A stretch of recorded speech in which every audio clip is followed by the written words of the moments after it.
20 seconds and counting. T-minus 15 seconds. Guidance is internal. 12, 11, 10, 9. Ignition sequence starts. 6, 5, 4, 3, 2, 1, 0. All engine running. Liftoff. We have a liftoff. 32 minutes past the hour. Liftoff on Apollo 11. Tower cleared. Okay, we got a roll program. Neil Armstrong reporting the roll and pitch program, which puts Apollo 11 on a proper heading.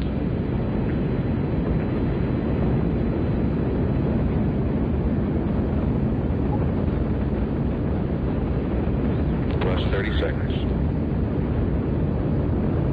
Roll complete and a pitches program.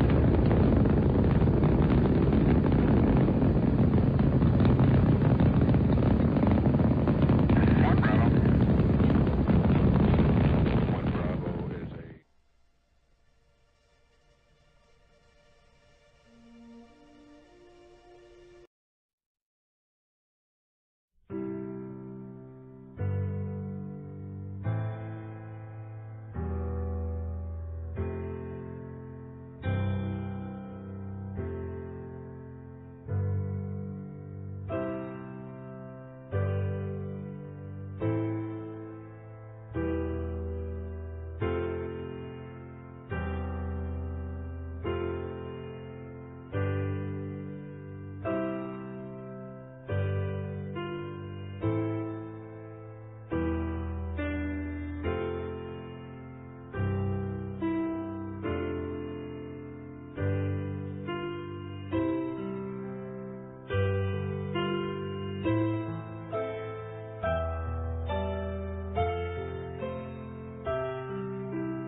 Yeah, I'm going to step off the limb now.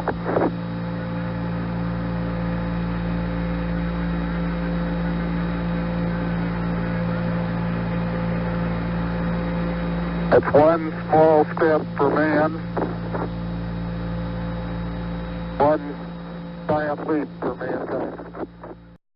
Hi guys, and thanks for watching the first video of Daisies Under the Sun. My name is Kat, and today we are going to be looking into the moon landing and finding out if it was actually fake or not.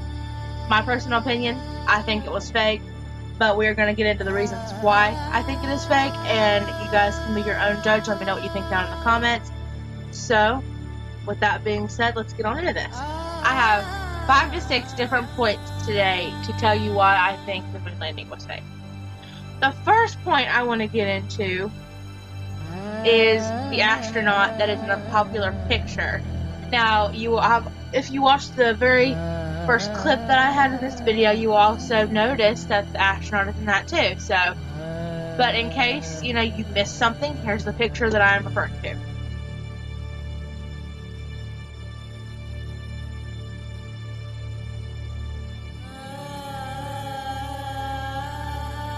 Now, if you will look closely at this picture, you'll see that there's something very peculiar about it. If you look closely into the headgear on the astronaut suit, you'll see that there are actually like stage lights and cameras and everything in there that would be on a movie set. See, that is the whole conspiracy, really, is that the whole moon landing was for a movie. It was like a movie set. Alright, now going right from that theory, we come to the theory that there was a rock. And here's the picture of the rock. It's called the Sea Rock.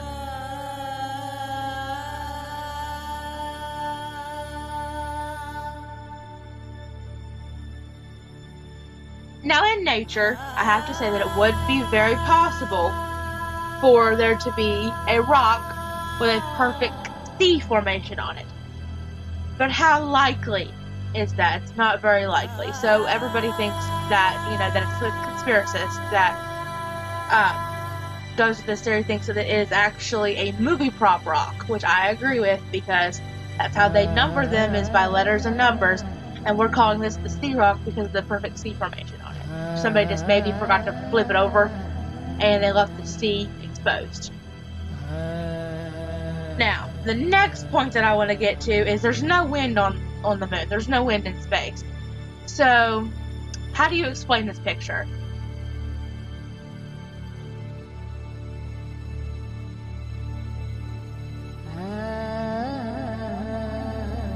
Yeah, this was a picture of a flag actually flowing in the wind on the moon. But how is it floating in the wind if there is no wind on the moon? Yes, it could have been gravity, but gravity does not make things float, it just makes it float. And this looked like it was actually flowing in the wind, and if you refer back to the video, you'll see it was flowing.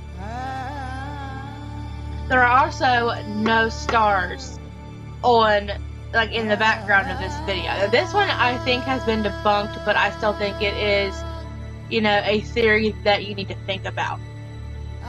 As we know, space has thousands upon thousands of stars. And if you look at this video and any of the pictures that I have put in this video, you will not see a single star. And I was reading on this, and it says that the sun's glares that are bouncing off of the moon's surface are so bright that it would be hard for a camera to pick that up because of the glares and everything. And even if you yourself are standing on the moon in your spacesuit or anything, and you look around, you're not going to see any stars unless there's something there. This is my makeup brush thing. Unless there's something there and you shield yourself from seeing it, then you would see the stars that way. Now, this is the biggest thing that I think really proves that the moon landing is fake. And that's why I saved this one for last. Alright, I don't know if any of you guys have heard of the Van Allen zone, but it is actually a zone of radiation that is between us and the moon. There are 2 of them. And they're also called the Van Allen belt. Because it is literally just a belt, like a belt of radiation between us and the moon. There are 2 of them, like I said, and one of them is 500 kilometers away from the Earth, and one is 58,000 kilometers away from the Earth. So in order to pass through this belt of radiation, the Apollo spacecraft would have had to have had 6 foot of lead to just be able to pass through it safely without all of the inhabitants in it being killed immediately from the radiation poisoning. The Apollo did not have this kind of technology. It did not have this kind of protection back then. So how did all the humans on it survive the trip is what I would like to know. You know, according to a guy named David who did an interview with one of the websites that I was looking at to get my information here, which I will link down below so you guys can read it more in depth if you would like. He said that, you know, in order for it to pass, it would have had that protection, and it just, the human body could not have withheld that type of radiation poison. So, if you go on down in the article, you will notice that NASA also had some input on this, and they said that this was simply not true. Even going through these belts, or these RADs, as they call them, which are radiation particles, the human body would have only, you know, been exposed to 11.4 RADs in 52 minutes. And according to NASA, it would take 300 RADs in 1 hour for the human body. It would be, for it to even be considered lethal at all. So, NASA says it is not true that somebody could have passed away during the expedition, because it was not lethal amounts like this guy was saying. So anyway, this, you know, these are the theories that I believe could be true. So, you know, give me your input in the comment section down below, and please subscribe to my channel for more conspiracy theory videos, scary videos, and some gaming videos coming up in the future. I also hope to do some collabs with some family members, my fiance, you know, different people around me that may have some input on some of the topics that I would like to cover on my channel.